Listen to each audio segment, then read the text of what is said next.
여러분 안녕하세요. 편집자 K입니다. 오늘은 2024년 1월에 함께 읽고 싶은 책을 몇 권 골랐습니다. 먼저 보여드릴 책 두 권을 함께 보여드리고 시작하려고 해요. 조금 비슷한 데가 있는 책이거든요. 바로 이 두 권입니다. 이 책은 아마 여기저기 연말에 많이 보시지 않았을까 싶어요. 아무리 여러 군데에서 추천이 되고 언급이 된 책이어도 제 채널에서도 꼭 한번 말씀을 드려야겠다 생각해서 가지고 왔습니다. 그리고 이 함께 보여드리는 책은 아마 낯선 분들도 조금 계시지 않을까 싶은데요. 우리가 호흡이 긴 이야기를 통해서 얻을 수 있는 충만감이 있고 짧은 이야기에서 얻을 수 있는 강렬함, 임팩트, 그리고 긴 여운 같은 것이 있잖아요. 근데 이 두 권의 책은 짧은 이야기가 무엇을 가능하게 하는지를 너무 잘 보여주는 책들이라는 공통점을 가지고 있어요. 클레어 키건의 이처럼 사소한 것들은 제가 2023년 연말에 너무나 감명 깊게 읽은 책이거든요. 사실 그 전에 나온 맡겨진 소녀, 이 책으로 알고 계시는 분들도 많으시죠. 이 책이 나왔을 때도 굉장히 많은 분들이 사랑하셨고 또 입소문도 나서 꾸준히 계속 판매되고 있는 책인데요. 이 책은 이 책보다도 분량이 더 적어요. 이 책이야말로 조금 긴 단편 정도의 이야기가 이렇게 양장본으로 한 권에 묶여 나와서 한국에서는 잘 없는 시도죠. 이렇게 짧은 이야기가 한 권의 책으로 나오는 게. 그리고 영화화 되기도 했었고, 이 두 권을 다 읽으신 분은 2023년을 클레어 키건의 해다라고 기억하실 수도 있을 것 같아요. 그만큼 너무 좋은 작가거든요. 이 작가의 다음 책이 언제 나올지 모르겠지만 되게 과작을 하는 작가인 것 같아요.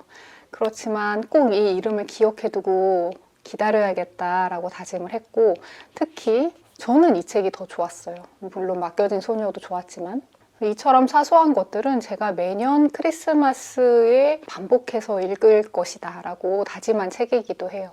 그래서 배경이 크리스마스 즈음이거든요. 사실 연말 연초, 그러니까 지금 1월에 여러분 혹시 안 읽으신 분이 계시다면 연말 연초에도 정말 잘 어울리는 책이기 때문에 지금 읽으셔도 한 해 시작하는데 이 책으로 첫 책을 하길 너무 잘했다라고 생각하실 만한 책입니다.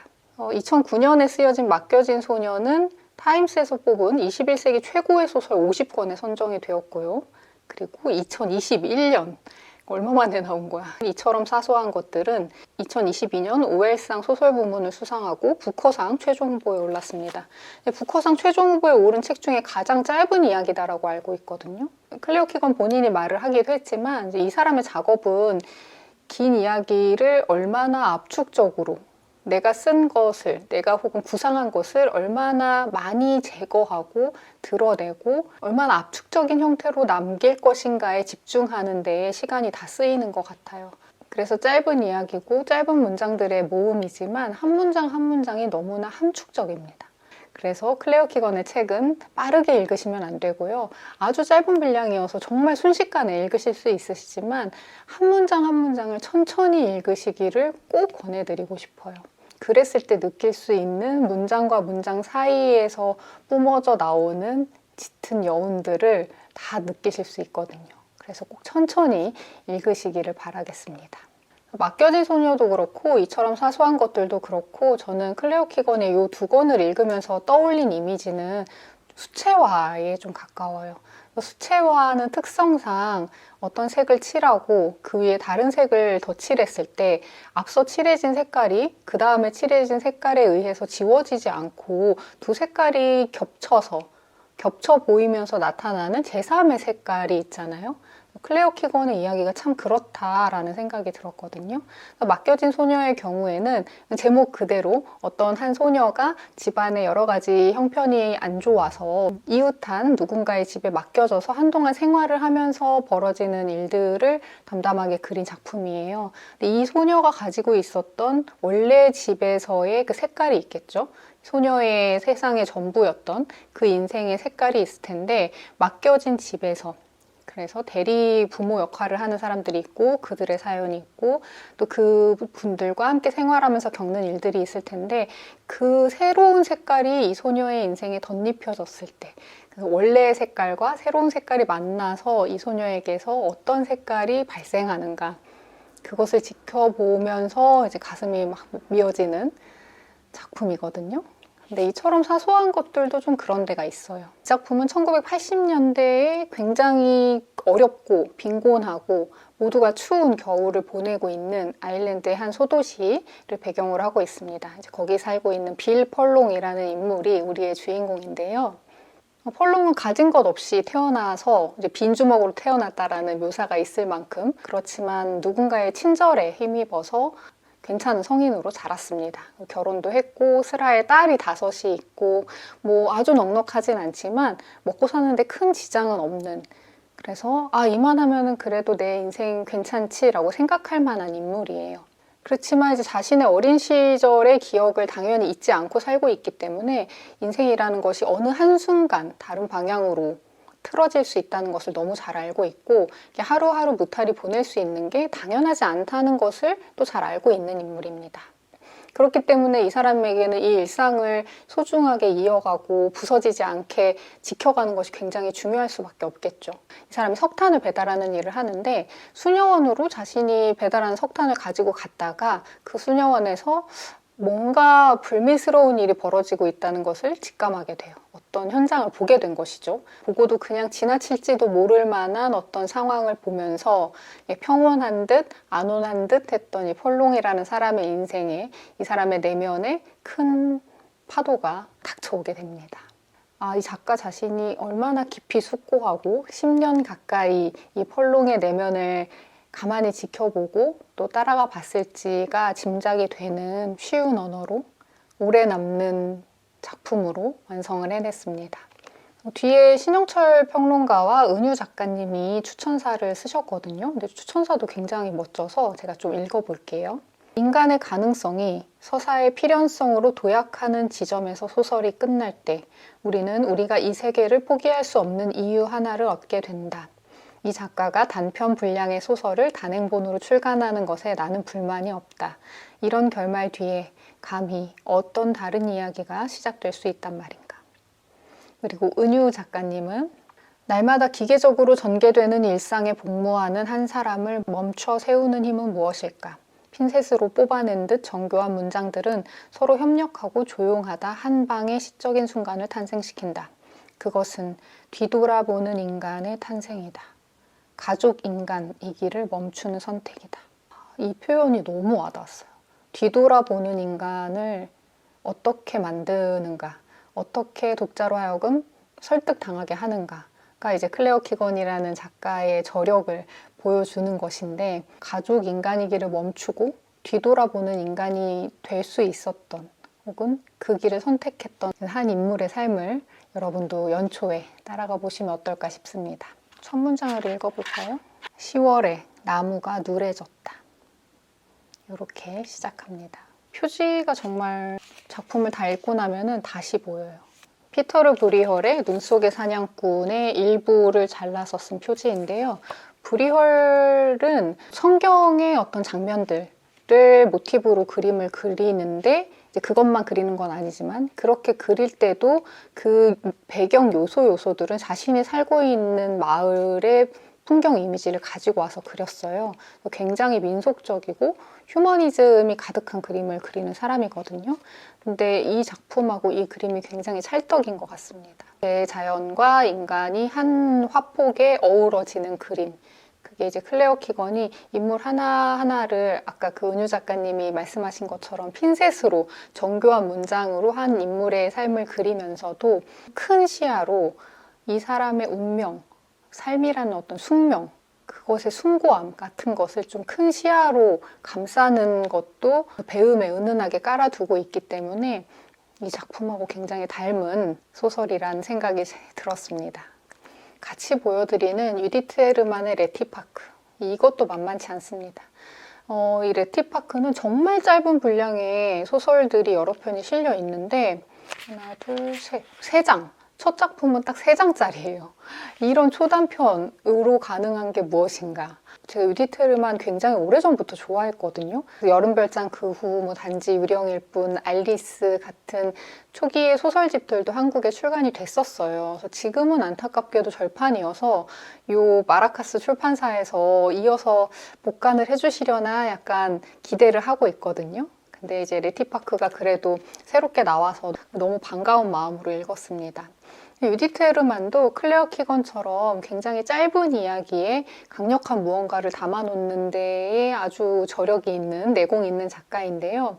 클레어 키건이 굉장히 함축적이라면은 이 유디트 헤르만은 그보다는 좀 건조해요. 조금 건조하고 굉장히 미스테리한 분위기를 풍기는 작가예요. 어떤 사건, 사고가 일어나는 실제 장르적인 미스테리가 아니라 인생이라는 것이, 관계라는 것이, 그리고 사람의 감정이라는 것이 정말로 미스테리한 거구나. 그거를 이렇게 짧은 분량으로 보여주는 작가입니다. 그래서 다른 소설집들에서도 그런 분위기가 많이 풍겼었고, 제가 말씀드린 그 앞선 세 권은 특히 청춘들, 20, 30대 청춘들의 이야기를 그렇게 담았다면 더 확장된 시야로 더 많은 인물의 내면을 우리에게 보여주는 것 같아요. 작가가 한국어판 서문을 보내주어서 출판사에서 앞에 덧붙였거든요. 거기에 이렇게 적었어요. 이 이야기들은 내가 알던 실제로 있던 공간과 장소들에서 일어났다. 그럼에도 불구하고 그곳들에서 일어난 일은 나에게 마법의 이미지, 삶의 고유한 형이사각적 마술의 이미지와 결부되어 있었다. 이건 우연이라고 할 수 있다. 아니면 바로 섭리라고. 때로 어떤 예감들이 우리를 엄습한다. 우리 등 뒤에 누가 서 있는 듯한 느낌. 하지만 몸을 돌리면 아무도 없다. 그럼에도 불구하고 밤에 꾼 어떤 꿈들은 하루 종일 당신을 따라다닌다. 낮의 빛은 그 꿈들을 쫓아낼 수 없다. 한 문장 한 문장 천천히 읽으시면 굉장히 낯선 여운에 빠지실 수 있을 겁니다. 인생 뭐지? 하는 그런 느낌? 뭔가 폐부를 확 찔린 듯한 느낌도 좀 들고요.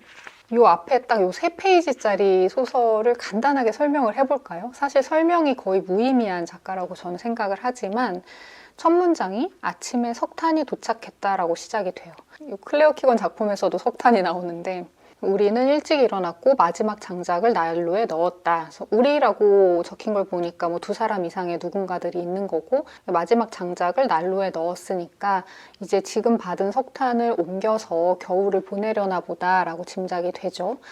석탄 나르기를 하는 것으로 시작을 해요. 풀밭에서 축사로 석탄을 퍼 나르면서 오전을 보낸 어떤 사람들이 있는 거죠. 근데 이제 그곳에 빈센트라는 4살짜리 아이가 자전거를 타고 지나갑니다. 빈센트에 대한 설명이 이렇게 이어져요. 빈센트는 자전거에 그대로 앉아 팔짱을 끼고 운전대에 몸을 기댔다. 마치 4살이 아니라 15살인 것처럼. 4살짜리 아이가 15살의 아이의 무언가를 느끼게 한다는 것은 이 아이에게 어떤 사연이 있다는 것을 짐작하게 하죠. 알고 봤더니 지난 겨울에 빈센트의 어머니가 세상을 떠났어요. 아버지와 갈라섰고 그것이 어머니에게 너무 큰 마음의 상처가 되었고 심장이 약해지고 뇌졸중 발작이 오고 그래서 나중에 정말 손 쓸 수 없이 몸이 망가진 채로 세상을 떠났는데 그때 의사들이 그 어머니의 상태를 자기 안에 틀어박힌 상태라고 불렀습니다. 이제 그런 일을 지난 겨울, 굉장히 혹독했던 지난 겨울에 겪은 어떤 아이, 그런 빈센트가 마지막으로 이제 남아있는 석탄을 옮길 때 내가 돕겠다 하면서 우리라는 이 인물들에게 다가온 거죠. 그러고 나서 우리는 빈센트의 어머니를 생각했다. 이제 그 여성이 어떤 여성이었는지 쭉 쓴 다음에 그래서 이 우리와 빈센트는 함께 일어나서 나머지 석탄을 축사로 옮기는 작업을 이어갔습니다. 빈센트의 어머니는 사람이 사랑 때문에 죽을 수 있음을 우리에게 보여주었다. 그녀는 사람이 부서진 마음 때문에 죽을 수 있음을 보여주는 산 증거였고 그녀는 사랑 때문에 자기 안에 틀어박혔다. 그것이 빈센트의 평생을 좌우할 거라고 생각하니 이상야릇했다. 우리는 빈센트의 작고 꼬질꼬질한 두 손에서 석탄을 받았다. 마치 성체처럼. 이렇게 끝나는 작품입니다. 이 소설이 지금 보여주는 장면만 보면 굉장히 심플하고 별거 없는 너무나 일상적인 순간이잖아요. 그런데 이 인물들을 조망하는 방식, 특히나 유디트 헤르만의 장기인 다 말하지 않는 것. 정말 조금만 말하고 대부분의 경우 침묵하는 것. 근데 침묵이 작품으로 옮겨진다는 게 되게 신기하죠. 다 말하지 않는 그 기술이 너무 놀라운 것 같아요. 무엇을 말하고 말하지 않을 것인가를 선택하는 것에 있어서 유디트 헤르만은 정말 뛰어난 재능을 가진 작가라고 생각을 하는데 이 작품집도 그래서 처음에 읽으시면 살짝 낯선 느낌이 들 수도 있지만 말씀드린 것처럼 천천히 한 장 한 장 읽어가다 보면은 이 작가의 매력에 빠지지 않을 수 없을 겁니다.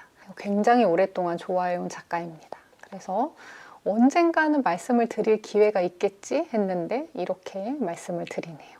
표지도 되게 예뻐요. 이렇게 커버를 벗기면 안쪽에 예쁘죠? 세 번째로 보여드리는 책은 논픽션이고요. 제목이 책 내용을 다 말해주는 책이에요. 눈이 보이지 않는 친구와 예술을 보러 가다. 가와우치 아리오라는 작가가 쓴 책이고 이것이 2022년에 서점대상 논픽션 부문 대상을 수상을 했습니다. 말 그대로 눈이 전혀 보이지 않는, 전맹이라고 표현하죠. 눈이 전혀 보이지 않는 친구, 시라토리라는 이름을 가진 분인데 이제 그분과 이 작가님, 가와우치 아리오 작가님이 함께 미술관에서 전시회를 보면서 겪은 것들, 나눈 이야기들, 그리고 이 작가님이 생각한 것들을 정리한 책이에요. 이 뒷표지에 이길보라 작가님이 쓴 것처럼 이 모든 것은 한 통의 전화로부터 시작된다. 저는 앞이 보이지 않습니다만 미술관 전시 관람을 하고 싶습니다. 가능할까요? 그러니까 이 시라토리 씨는 이 작가님을 만나기 전부터 직접 자기가 미술관에 연락을 해서 나는 눈이 보이지 않는데 누군가 나를 도와서 전시 관람을 할 수 있게 해준다면 좋겠다. 그게 가능할지 어떨지 궁금하다라고 직접 연락을 해서 전시회장을 다닌 20년 넘게 눈이 전혀 보이지 않는 사람으로서 전시 관람을 해오고 있는 사람이었어요. 근데 이제 작가님이 그분을 소개받아서 직접 미술관에 함께 다니기 시작을 한 거고 거기서 또 새로운 우정이 생겨서 이렇게 책으로 이어졌습니다. 표지도 이렇게 컬러풀한 표지 사이에 검은색 네모 칸이 있고요. 미술관의 작품 같죠? 무엇이 보이는지 나한테 얘기해 주세요. 말로 설명을 하겠죠. 눈이 보이지 않는 친구를 위해서 내가 보고 있는 것을 설명을 하다 보면은 너무 놀라운 경험들을 하게 된다.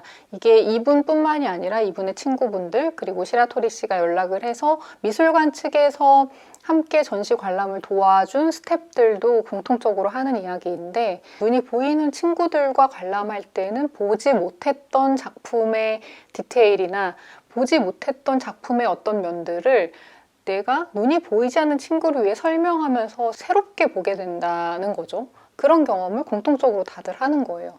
그게 되게 신기하더라고요. 우리가 본다는 것이 많은 것을 가능하게 하지만 또 그만큼 많은 것에 한계를 부여하기도 한다는 것을 이 책을 읽으면 알 수 있고요. 그동안 살면서 얻은 시각 정보들이 우리에게 데이터로 남아서 그것이 쌓여 있잖아요. 작품을 보면서 을의 어떤 구도, 어떤 장면에는 을의 무언가가 있다라는 그 선입견을 두고서 작품을 보기 때문에 실제로 하나하나 낱낱이 설명해주기 위해서 새롭게 보면은 그때까지 보지 못한 사각지대들이 새롭게 열리는 거예요. 그래서 처음 시라토리 씨랑 미술관에 가서 본 작품 이런 작품 피에르 보나르의 강아지와 여자라는 작품을 설명을 해야 되는 거예요. 시라토리 씨는 이제 귀로 보는 거죠. 한 여성이 강아지를 안고 앉아 있는데 강아지의 뒤통수를 유독 자세히 보네요. 걔한테 이가 있는지 보는 건가? 그랬더니 옆에 있는 다른 친구가 나는 이 여성이 아무것도 보지 않는 것 같은데 눈이 초점을 잃은 느낌이랄까? 저기 보면 테이블 위에 음식이 있잖아. 먹는 중에 뭔가 생각하기 시작해서 음식에 손을 못 대는 게 아닐까? 이런 대화를 하고 있었더니 시라토리 씨가 그림은 어떤 형태예요? 라고 물어봐요. 세로로 길어요. 직사각형보다 좀 더 세로가 길어요. 그러면서 스웨터 색깔이 정말 예쁜데 빨갛다기보다는 주홍색에 가깝다. 그러니까 벽의 색은 옅은 파란색인데 붉은 스웨터랑 서로 보색 관계라 예쁘게 대비되었다. 근데 이렇게 색과 빛에 대해서 묘사를 하다가 이렇게 내가 주홍색이라든가 빛이 든다거나 하는 이 설명을 하는 게 시라토리 씨한테는 어떻게 들릴까가 궁금해지는 거예요. 색이라는 것의 개념이 시라토리 씨에게는 어떻게 정립되어 있는가? 보이지 않는 사람한테 주홍색이나 노란색이라는 게 의미가 있나? 하는 생각을 하게 되는 거죠. 그래서 시라토리 씨한테 물어봤더니 색을 개념적으로 이해한다 나는 이라고 대답을 해요. 그래서 그것이 어떤 것인가에 대한 설명도 이어지게 되겠죠.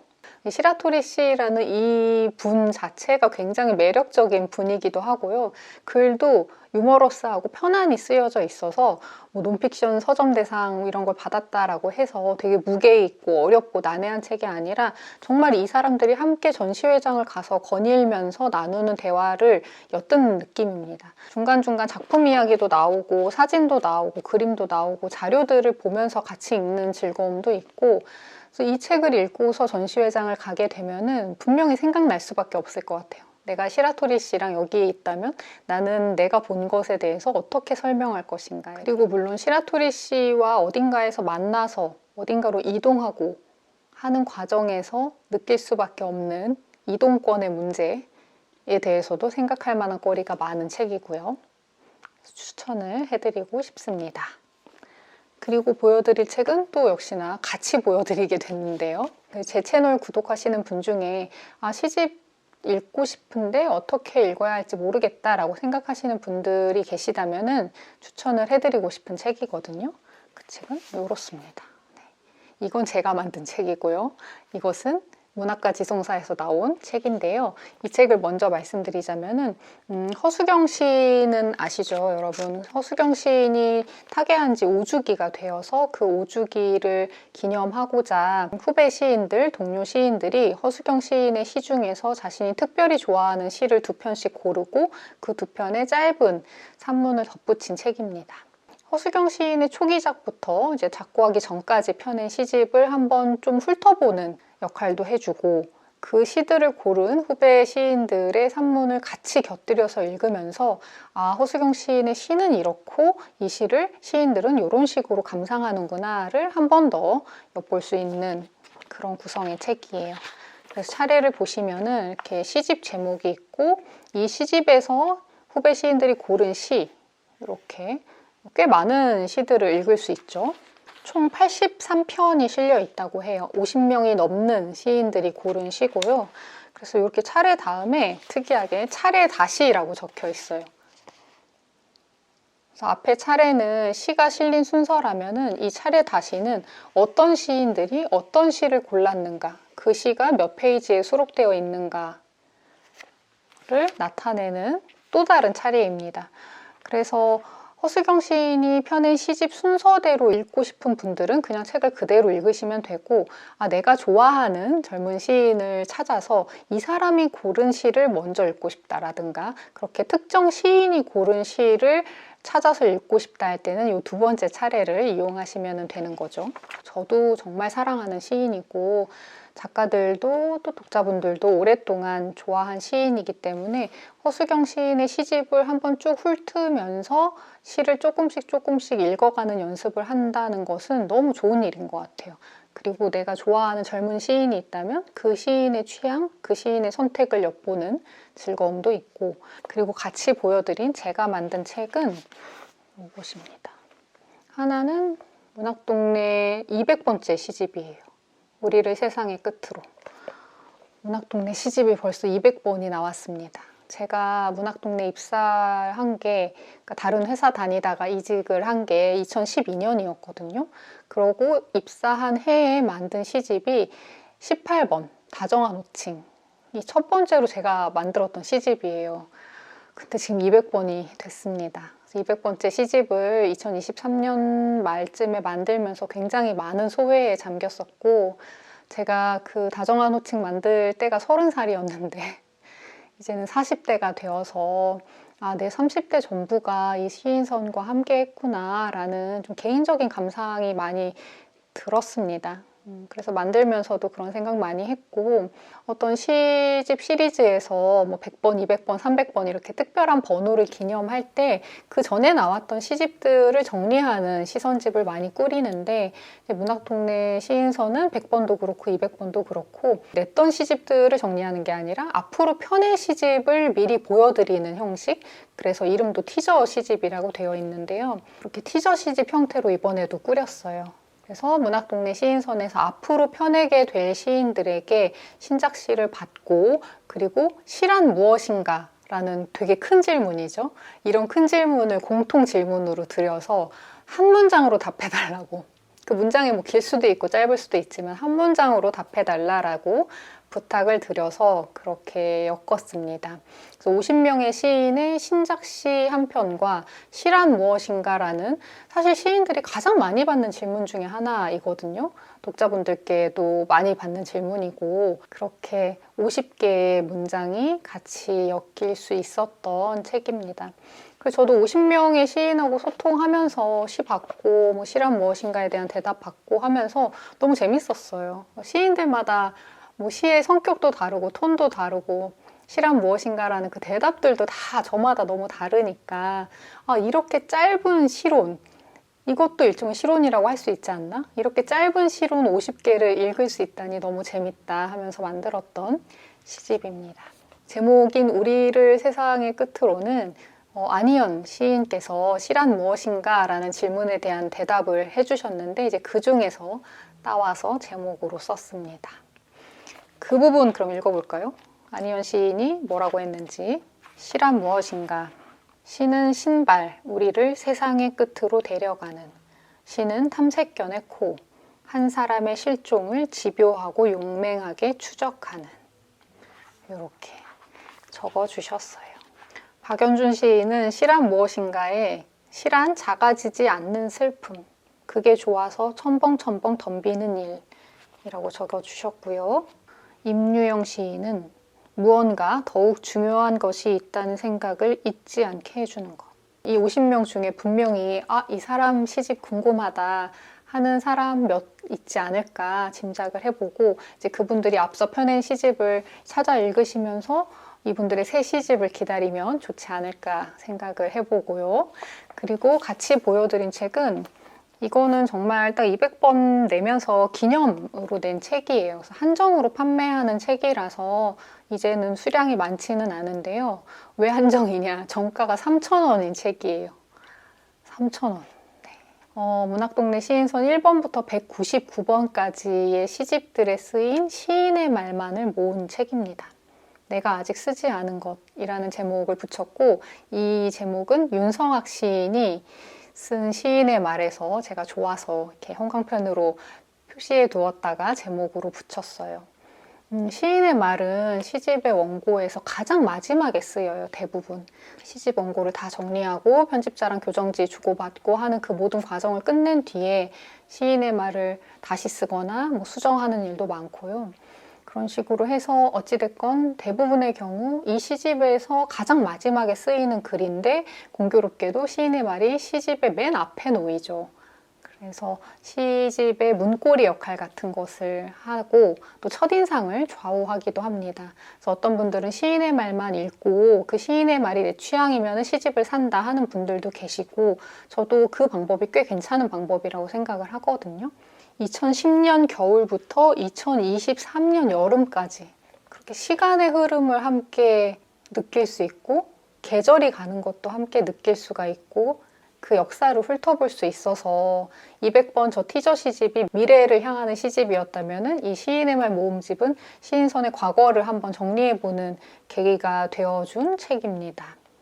그래서 역시 보시고 시인의 말은 시보다는 조금 덜 함축적이고 조금 더 편안하고 그리고 시인이 조금 직접적으로 독자에게 안부를 묻는 글이기도 해서 시인의 말 읽고 나서 이 시인 좀 궁금하다 하는 분이 생기면 또 그분의 시집을 찾아 읽고 그런 식으로 단계를 진행을 해봐도 좋지 않을까 생각이 들어서 여러분이 혹시 새해에 시집에 대한 애정을 좀 키워보고 싶다 하시는 분들께는 이런 좀 특별한 시집 혹은 시선집 형태의 책을 권해드리고 싶어요.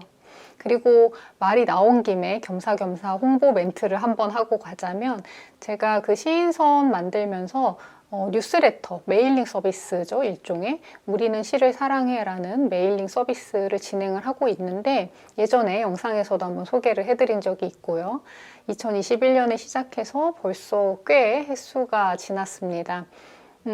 지난 반년간은 문경연 작가님, 아날로그 키퍼라는 문구 브랜드의 대표이자 나의 문구 여행기라는 책의 작가이기도 한 문경연 작가님과 황인찬 시인 이렇게 두 분이 번갈아서 독자분들께 편지 형식으로 뿌려주셨는데요. 그렇게 일주일에 한 번씩 한 편의 시를 읽는 것으로 지금까지 만약에 쭉 같이 해온 분이라면 벌써 시집 한 4-4권 분량을 읽으신 셈이 돼요. 그렇게 천천히 차근차근 같이 해주시는 방법도 있어서 한번 다시 권해드리고 싶습니다. 2024년부터는 필진이 바뀌었어요. 그래서 저희가 문인, 그러니까 시를 쓰거나 읽는 것을 직업으로 하는 사람과 그렇지 않은 사람 두 분의 글을 받아봐야겠다라고 애초에 기획을 했어서 이번에는 이제 시가 직업인, 업인 사람으로 김소연 시인, 무려 김소연 시인이 함께 하시고요. 그리고 비문인인 함께 해주실 작가분은 배우 박정민 배우께서 함께 해주시기로 했습니다. 그래서 두 분이 매주 내가 좋았던 시, 내 일상 이야기를 같이 엮어서 발행을 할 예정이라서요. 구독과 관련해서는 더보기란에 정보를 남겨두겠습니다. 그래서 그렇게 우리는 시를 사랑해 라는 이름의 레터를 구독하시는 방법도 더불어서 말씀을 드립니다. 네, 여러분 이렇게 2024년의 첫 번째 이달인 이 책 골라드렸는데요. 마음에 드는 책이 있으셨기를 바라며 저는 그럼 다음 영상에서 찾아뵙겠습니다. 여러분 새해 복 많이 받으시고요. 올해도 잘 부탁드립니다.